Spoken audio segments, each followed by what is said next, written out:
Hello guys, welcome to Soumya blogs. చూసారుగా thumbnail, budget biryani. ఇదేంటబ్బా అని అనుకుంటున్నారా? చెప్తా. అవుట్ సైడ్ తింటే ఈజీగా ఫ్యామిలీకి 1000 అవుతాయి, ఎక్కువ అవుతాయి అనుకోండి. చెప్తున్నా నార్మల్గా. సో అంతే కదా.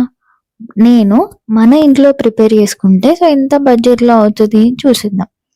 సో మా ఇంట్లో అయితే మేము 3 మెంబర్స్ ఉంటాం. మా మదర్, నేను, మా డాడీ. సో నేను బాస్మతి రైస్ 1 kg తీసుకున్నాను అనమాట. సో నాకు దానికి 200 పడింది. చికెన్ 150, అంతే. మిగతా ఐటమ్స్ అన్నీ ఇంట్లో ఉండేవే. సో నెక్స్ట్ నేను చికెన్ని మ్యారినేట్ చేసుకుని 1 hour ఫ్రిడ్జ్లో ఉంచాను అనమాట. ముందే నేను రైస్ వాష్ చేసి సోక్ చేసి పెట్టాను అనమాట. అండ్ ఇంకా ఫ్రైడ్ ఆనియన్స్ చేసుకున్నాను.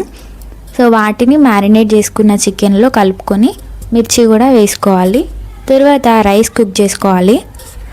చికెన్ని ఒక 50% కుక్ చేస్తే సరిపోతుంది. అండ్ రైస్ వేసుకోవాలి. కుక్ అయిన చికెన్ని మనం దమ్ కోసం ఫస్ట్ గీ వేయాలన్నమాట. మనం గిన్నెలో వేసుకోవాలి ముందే.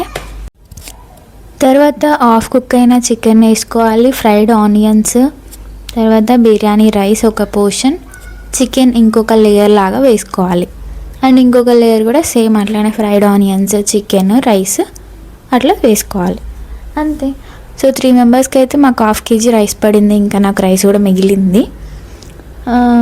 సో టోటల్ అమౌంట్ ఎంత అయిందంటే 350 రూపీస్ అనమాట. బెటరే కదా. కానీ కుక్ చేయడానికి అయితే నాకు 2 hours పట్టింది. సో మనం ఇష్టంతో పని చేస్తే కష్టం అనిపించదు అని అంటారు కదా. సో నాకు అలానే అనిపించింది అనమాట.